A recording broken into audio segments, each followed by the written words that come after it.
기도하시겠습니다. 하나님 감사합니다. 이 시간 찬양으로 예배드릴 수 있음에 감사합니다. 예배드릴 때 우리의 생각과 감정들 다 내려놓고 오직 하나님만을 바라보게 하옵소서. 찬양의 가사가 저희의 고백이 되길 원합니다. 저희 예배 기뻐 받아주시옵소서. 감사합니다. 예수님의 이름으로 기도드립니다. 아멘.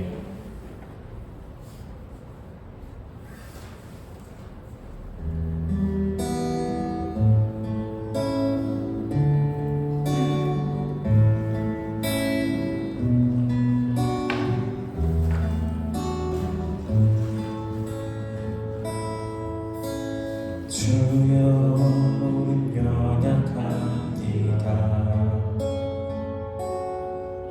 우린 오늘은 힘겨워합니다. 주 뜻 이루며 살기에 부족합니다. 우린 연약합니다. 주여 우린 넘어집니다. 오늘 하루 또 실수합니다. 주의 긍휼을 구하는 죄인입니다. 우리 주만 바라봅니다. 한없는 주님의 은혜 온 세상 위에 넘칩니다. 가릴 수 없는 주 영광 온 땅 위에 충만합니다. 주님만 이기리오니 우린 그 길 따라갑니다. 그날에 우리를 이루신 주는 완전합니다. 주여 우린 넘어집니다. 오늘 하루 또 실수합니다. 주의 긍휼을 구하는 죄인입니다. 우리 주만 바라보 한없는 주님의 은혜 한없는 주님의 은혜 온 세상 위에 넘칩니다. 가릴 수 없는 주 영광 온 땅 위에 충만합니다. 주님만 이기리오니 우린 그 길 따라갑니다. 그날에 우리를 이루신 주는 다시 한번 찬양하겠습니다. 한없는 주님의 은혜 한없는 주님의 은혜 온 세상 위에 넘칩니다. 가릴 수 없는 주 영광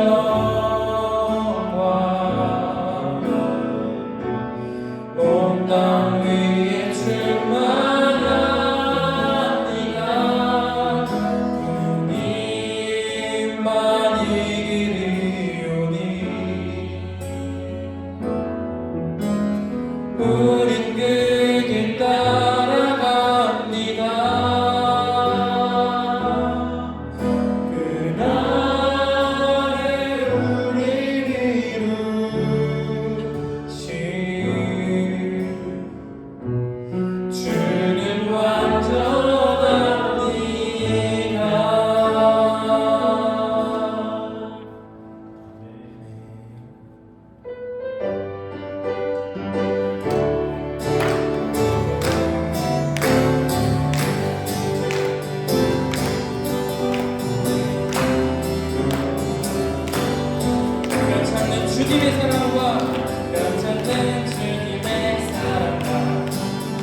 주의 보혈 주의 보혈 능력 있도다 주의 피 믿으오 주의 보혈 그 어린 양의 매우 귀중한 육체의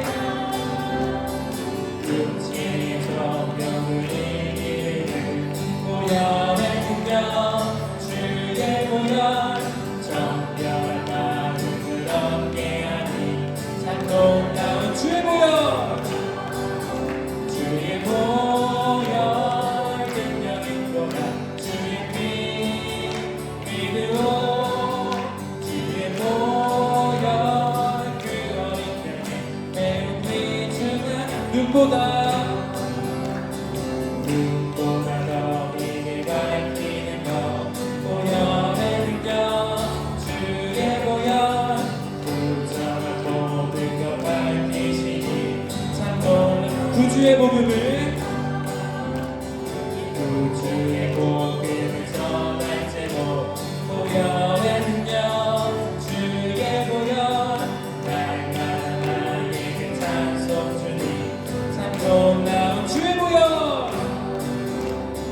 보혈 능력 있도다 주의 피 믿으오 주의 보혈 그 어린 양의 매우 귀 다시 한번 주의 보혈 주의 보혈 능력 있도다 주의 피 믿으오 주의 보혈 그 어린 양의 매우 귀중한 주의 보혈 능력 있도다 주의 피 믿으오 주의 보혈 그 어린 양의 매우 귀중한 다시 한번 주의 보혈 주의 보혈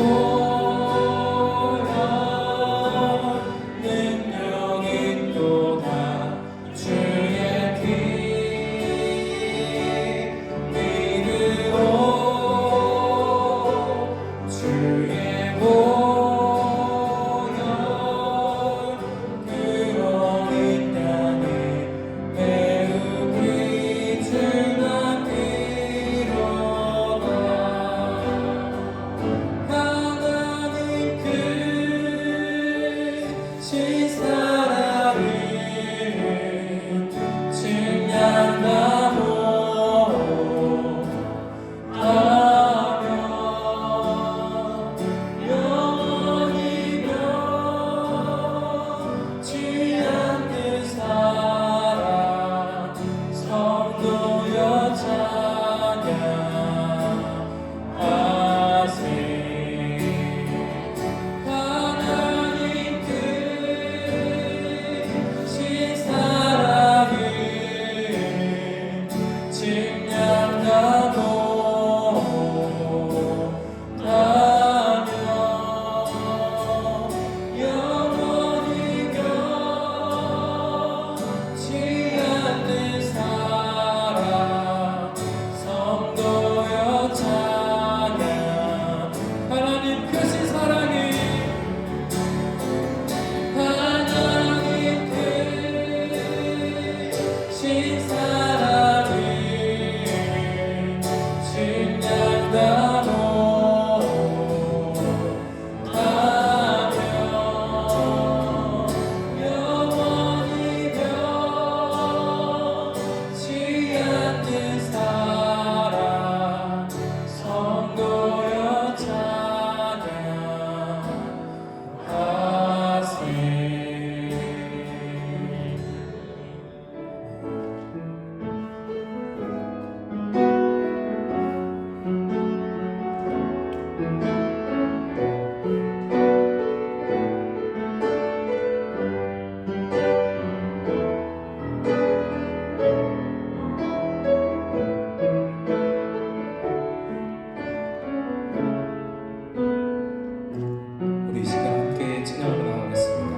주여 우린 연약합니다.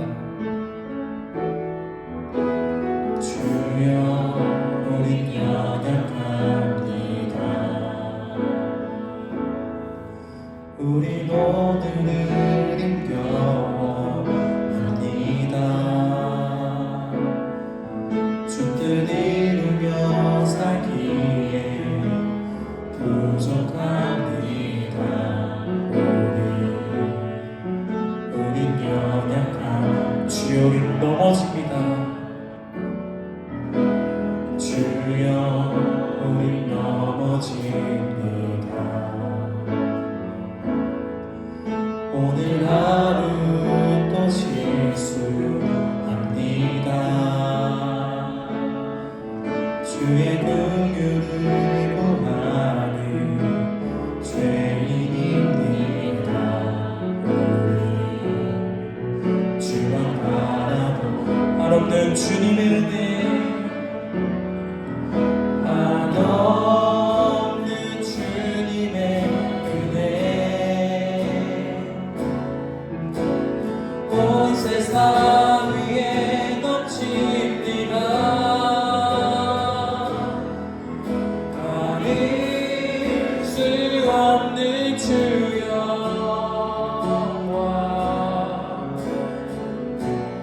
온 땅 위에 충만합니다. 주님만이 이리오니 우린 그 길 따라갑니다. 그날에 우리를 이루신 주는 완전 주여 우린 넘어집니다. 주여 우린 넘어집니다. 오늘 하루 또 실수합니다. 주의 긍휼을 구하는 죄인입니다. 주만 바라보 한없는 주님의 은혜, 한없는 주님의 은혜, 온 세상 위에 넘칩니다. 가릴 수 없는 주여와 온 땅 위에 충만합니다. 주님만이 이리오니 우린 그 길 따라갑니다. 그날에 우리를 이루신 주는 완전 다시 한번 찬양합시다. 한없는 주님의 은혜, 한없는 주님의 은혜, 온 세상 위에 넘칩니다. 가릴 수 없는 주여와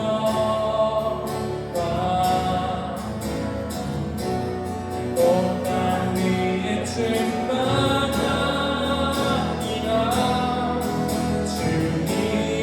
주님만이 이리오니 우린 그 길 따라갑니다. 그날에 우리를 이루신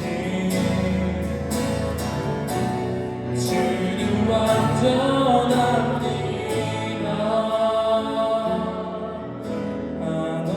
한없는 주님의 은혜,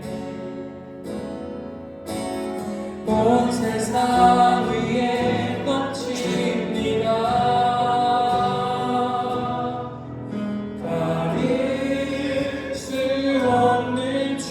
여와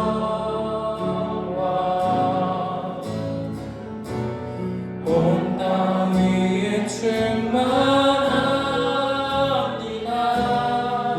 주님만 이기리오니 우린 그 길 따라갑니다.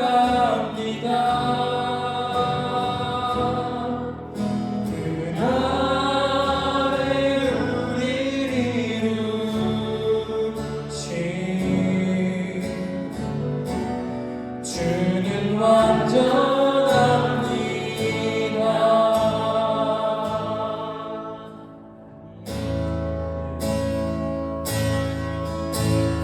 예수 남기를 예수 보기를 예수만 높이기 내가 원하네. 내 평생 소원 예수 남기를 예수만 남기를 내가 원하네.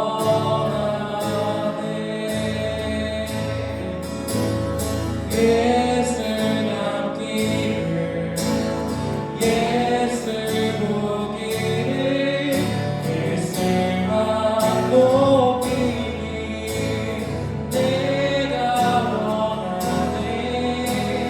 내 평생 소원 예수 남기를 예수만 남기를 내가 원하. 내 삶의 소망 내 삶의 소망 내가 바라는 하늘 예수 하길 내가 원하네. 자비한 사랑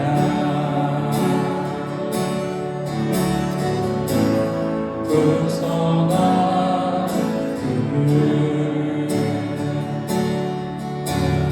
예수 하길 내가 예수 닮기를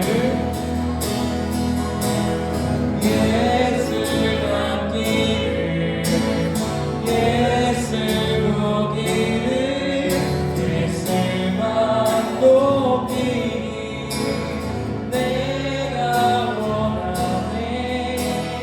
내 평생 소원 예수 남기를 예수만 남기를 내가 원하. 온유하시고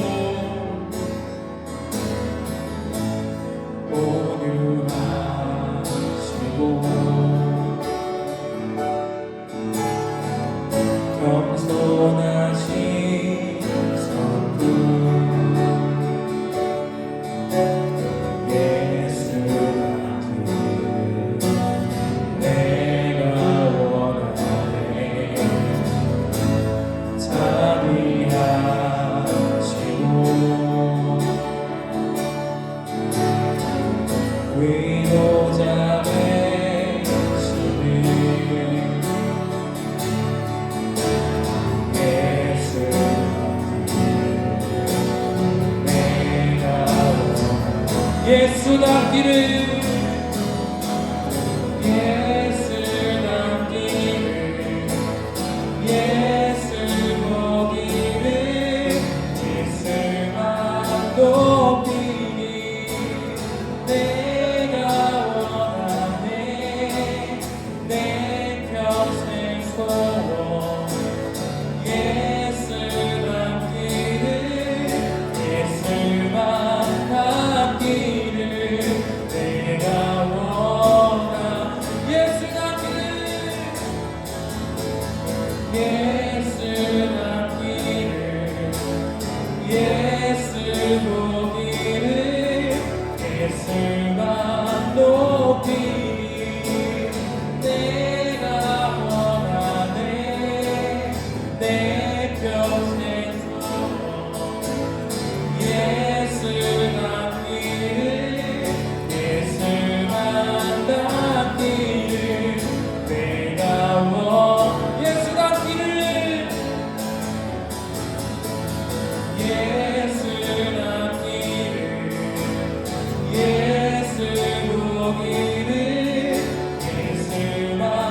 높이니 내가 원하네 내 평생 소원 예수 닮기를 예수만 닮기를 내가 원하네 예수 닮기를 예수 보기를 예수만 높이길 내가 원하네 내 평생 소원 예수 닮기를 예수만 닮기를 우리 시간 마지막으로 찬양하겠습니다. 예수 닮기를 예수 닮기를 예수 보기를 예수만 높이니 내가 원하네 내 평생 소원 예수 닮기를 예수만 닮기를 내가 원하네.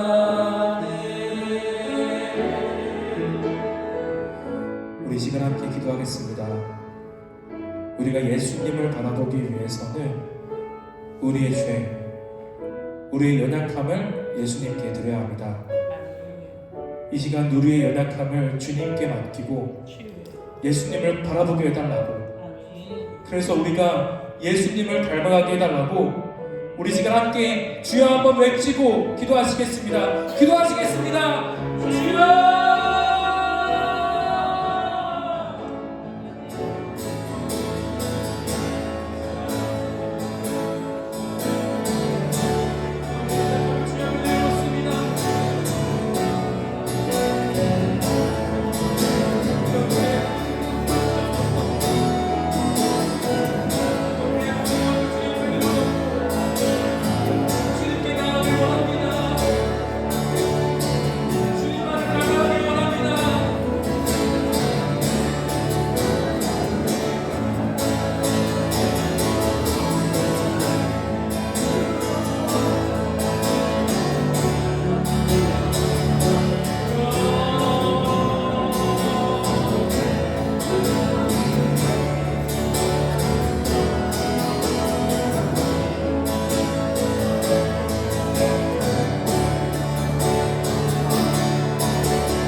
사랑의 하나님, 참으로 감사합니다.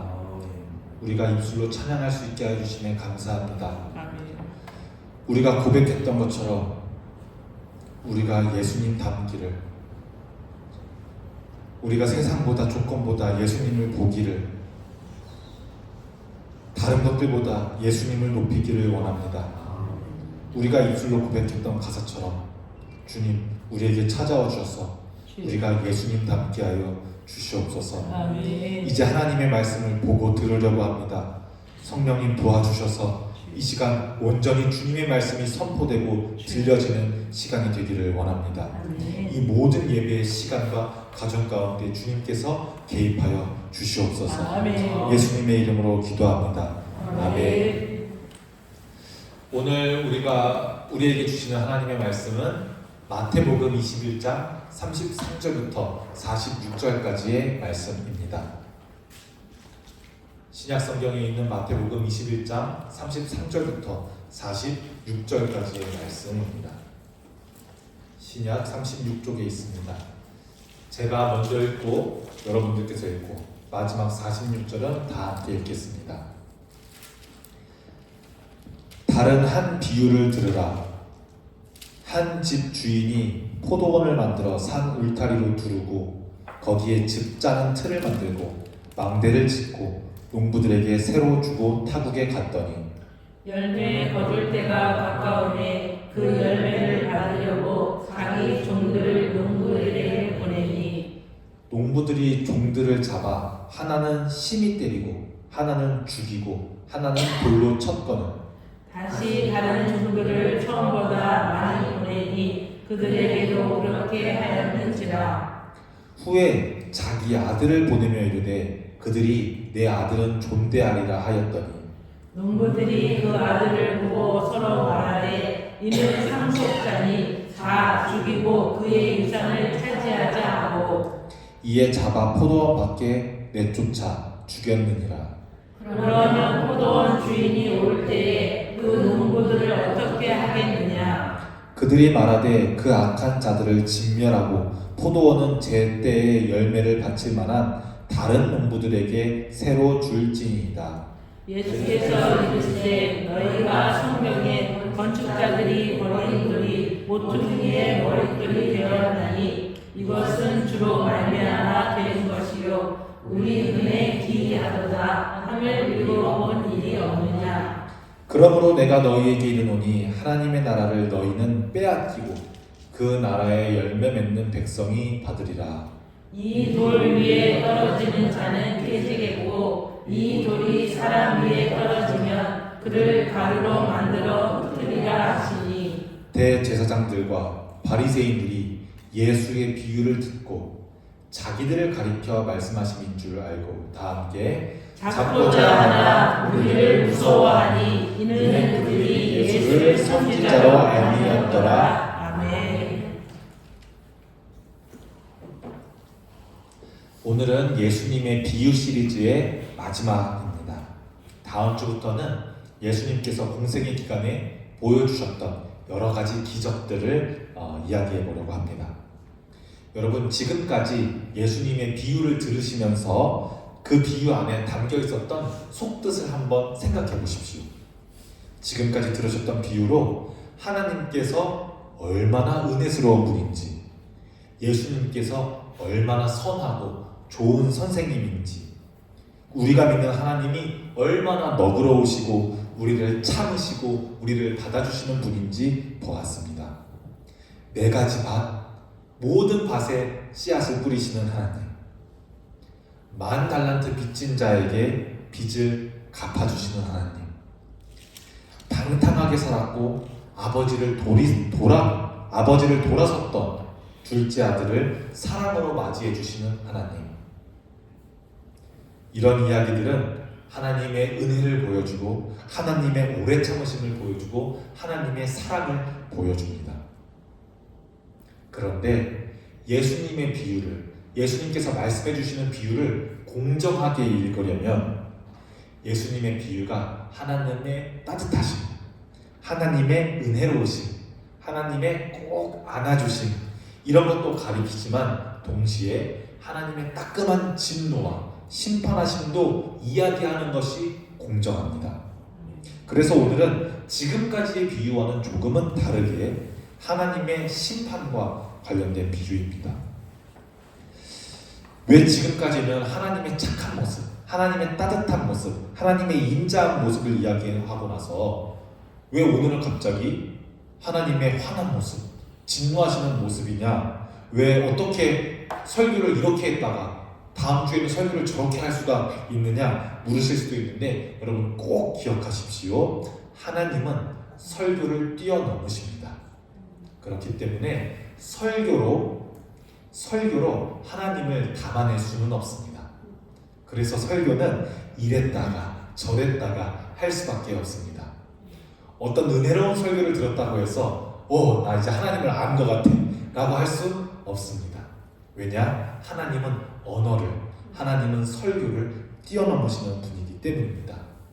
비유도 마찬가지입니다. 예수님께서 왜 비유로 말씀해 주셨다고 했나요?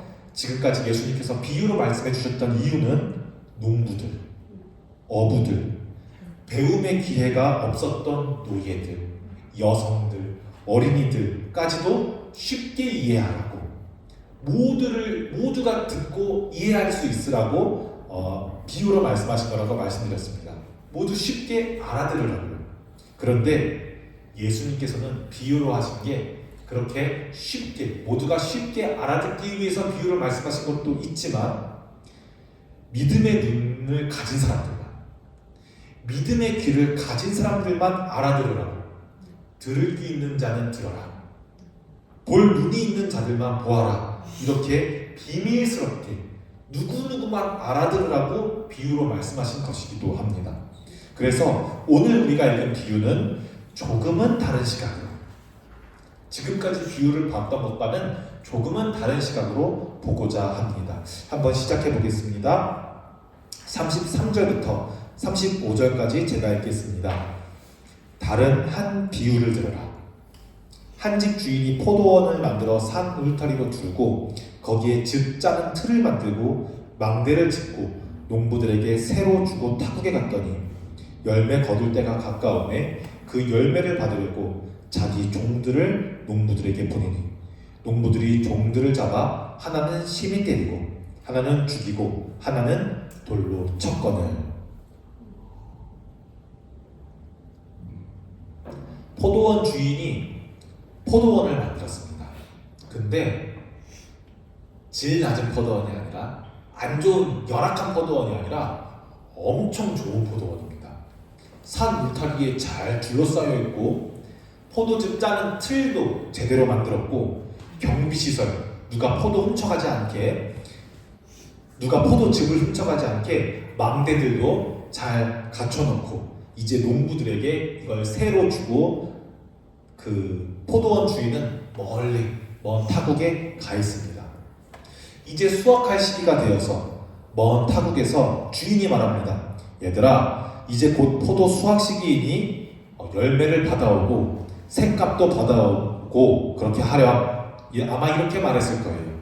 그리고 아마 3명을 보냈나 봐요. 그런데 농부들이 이 주인의 종을 발견하고 먼 타국에서 명령을 받아서 찾아온 주인의 종을 발견하고, 한 명은 심히 때리고 한 명은 죽이고 한 명은 돌로 치게 됩니다. 여러분, 한번 이런 그림이 그려져 있는 것을 미국인이 본다면 이게 지금 동물이 싸우는 그림이 아니란 걸 알게 됩니다. 그걸 잘 모르는 우리들은 빨간색 코끼리하고 파란색 나귀하고 싸우고 있네, 우리는 이렇게 생각하겠지만, 미국인들은 빨간 코끼리가 공화당을 상징하고 파란 나귀가 민주당을 상징하는 걸 알고 있기 때문에 이런 그림을 신문에서 본다면, 조금 있으면 선거 기간이구나, 지금 아주 민주당하고 공화당이 아주 접전이구나, 아주 치열하게 박빙을 이루고 있구나, 아마 이렇게 알아들을 거예요. 그런데 우리는 이 두 동물이 싸우는 그림을 잘 못 알아보는 이유는 우리가 그 맥락을 모르기 때문입니다. 우리도 예수님이 지금 포도원 이야기하신 맥락을 잘 모릅니다. 미국인이라면 코끼리 사진, 당나귀 사진을 보고 바로 정치를 생각하고 선거를 생각하는 것처럼, 유대인이라면 포도원 주인이라는 이야기가 나오자마자 유대인 초등학생들도 다 알고 있을 이사야 5장 1절부터 7절까지의 포도원 노래를 떠올릴 수밖에 없습니다. 이 노래를 언제 한번 보십시오. 이사야 5장 1절부터 7절까지 포도원 노래라는 유대인 전 국민이 알고 있는 포도원 노래가 나옵니다.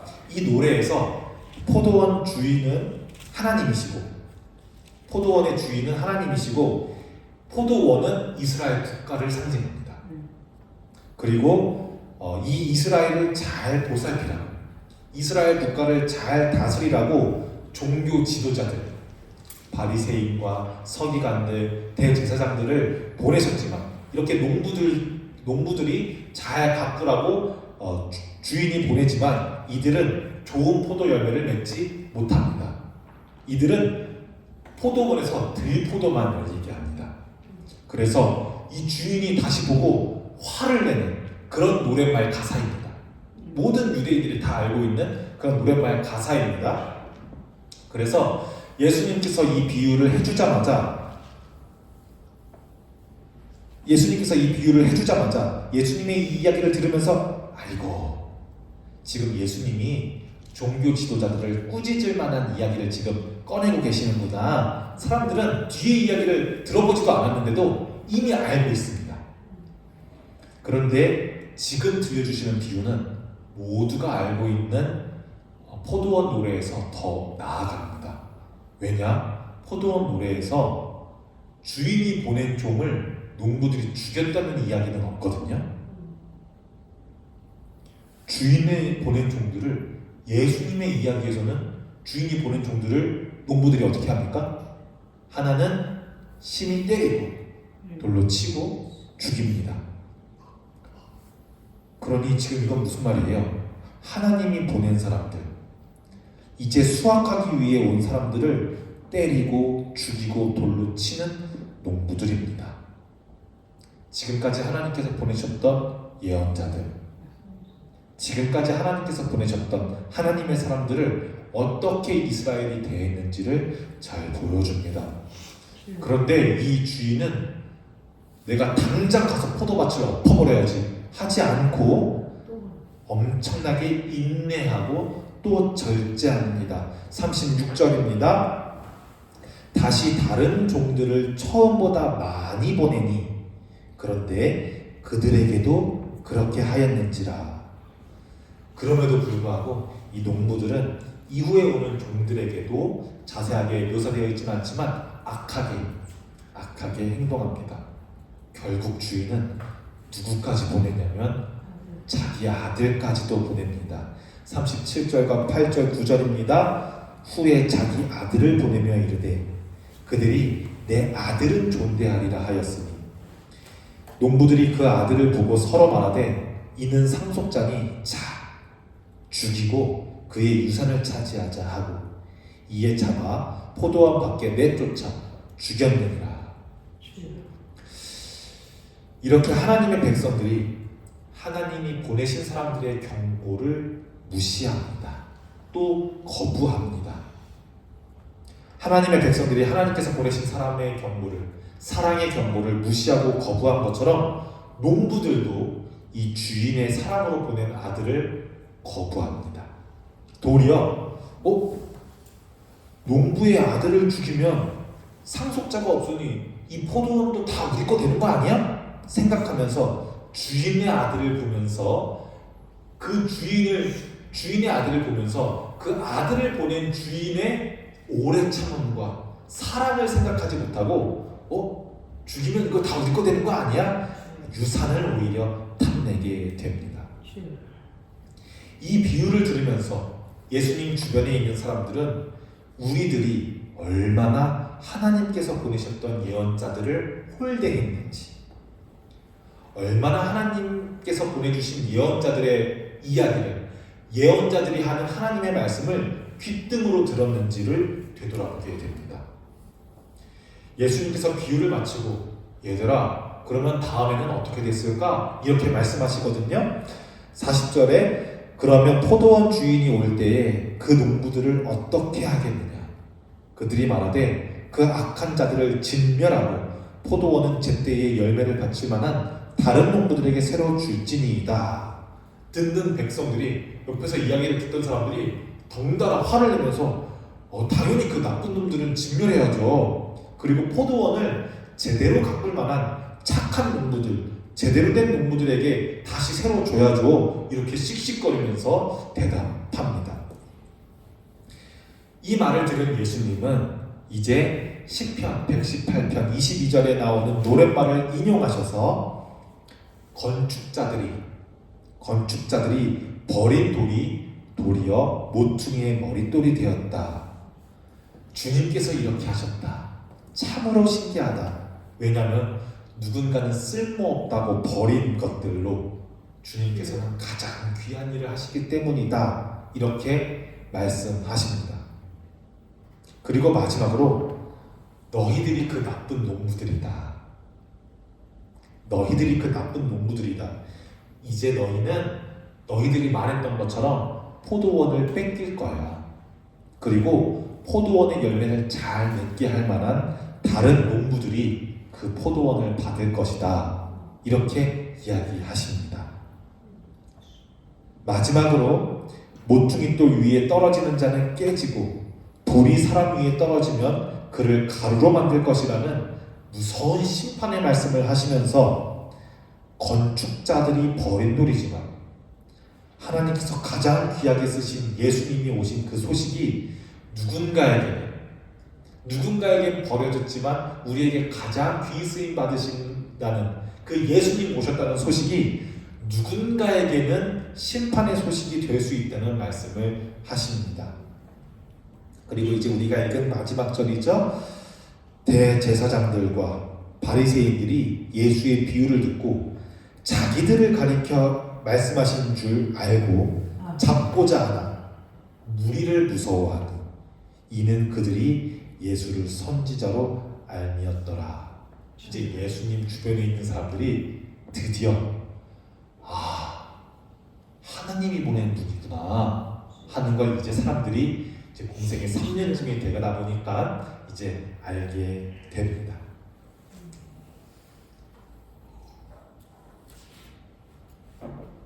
이 나쁜 포도원 농부들 이야기는 하나님의 심판하심을 보여주는 비유입니다. 그런데 그렇다고 해서 이 비유의 목적은 우리 성도들을 이 말씀 앞에 있는 우리들을 혼내는 데에 그 용도가 있지는 않습니다. 부모님께서 어머니 아버지가 회초리를 드는 이유는 아이를 아프게 하고 싶어서 드는 것이 아닙니다. 아이를 아프게 때리고 싶어서 회초리를 드는 게 그게 목적이 아닙니다. 부모님이 회초리를 드는 이유는 아이에게 잘못을 깨닫게 하고자 합니다. 아이를 아프게 하고 싶은 목적으로 아이에게 상처를 주기 위한 목적으로 회초리를 드는 부모는 아무도 없을 겁니다. 예수님께서 심판의 비유를 하시는 이유는 우리에게 벌을 주고 싶어서 우리의 죄가 얼마나 큰지 알아 심판을 주고 싶어서 그런 데에 이유가 있지 않습니다. 심판에 대한 비유의 목적은 우리로 하여금 회개하고 모퉁이 돌이 되셔서 우리를 구원하신 하나님을 믿게 하기 위함입니다. 이제 설교를 마치려고 합니다. 우리가 믿는 하나님은 정말 바보처럼 우리를 끝까지 사랑하시고 은혜가 한없는 은혜를 베푸시는 분이기도 하지만 가끔은 맹렬한 소리로 따끔한 회초리로 심판하시는 분이라는 것을 기억하기 바랍니다. 예수님의 비유를 들으셨던 여러분들, 하나님께서 얼마나 우리를 사랑하시는 분인지, 매를 들기까지도 얼마나 우리를 사랑하시는 분인지 오늘 이 심판의 비유를 통해서 여러분들이 하나님께 더욱더 가까이 나가고 여러분들이 더욱더 하나님을 알아가는 본향의 성도가 되기를 주님의 이름으로 축복합니다. 기도하겠습니다. 하나님 아버지, 오늘 주님의 말씀을 통해 우리에게 주신 교훈에 감사드립니다. 나쁜 포도원 농부 비유를 통해 우리가 얼마나 그동안 하나님의 은혜를 거부하였고 주님께서 보내신 사랑의 경고를 무시해왔는지를 깨닫게 하셨습니다. 주님, 우리가 때로는 그 나쁜 농부들처럼 이기적이고 탐욕스러운 마음을 품고 하나님의 뜻을 외면하면서 살아왔음을 고백합니다. 오늘 우리의 잘못을 회개하며 주님의 자비와 주님의 용서를 구합니다. 예수 그리스도를 통해 보여주신 하나님의 사랑과 심판을 깊이 새기며 우리의 삶을 돌아보게 하시고 모퉁이 돌 대신 주님의 뜻에 순종하면서 살아가도록 은혜를 부어 주시옵소서. 아멘. 우리로 하여금 버림받은 돌이 되는 것이 아니라 하나님 나라를 위하여 귀하게 쓰임받는 모퉁이 돌이 되게 하시고 주님의 은혜 안에서 열매 맺는 삶을 살게 하옵소서. 아멘. 예수 그리스도의 이름으로 기도합니다. 아멘. 다 함께 일어나셔서 파송의 찬양하시겠습니다.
주님 우리를 통해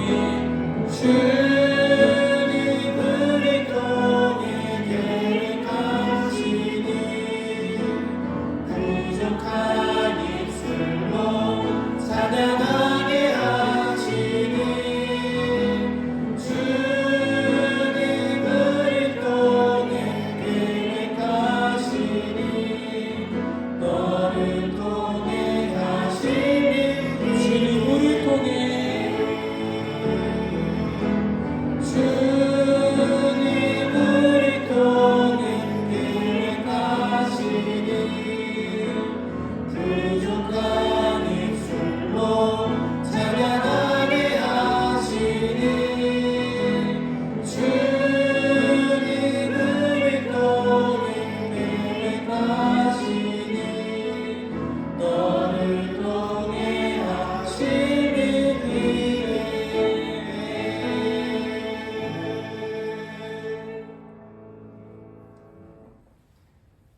이제는 우리를 끝까지 사랑하시는 우리 주 예수 그리스도의 은혜와 우리를 오래 참으시며 인도하시는 하나님 아버지의 크신 사랑과 우리의 마음을 깨우시고 변화시키시는 성령님의 교통하심이 오늘 주님의 말씀을 듣고 하나님께서 원하시는 열매 맺는 삶을 살기로 결단하는 주님의 온 백성들 위해 그들의 가정과 일터와 교회 위에 이제로부터 영원토록 함께하옵시기를 간절히 축원하옵나이다. 아멘.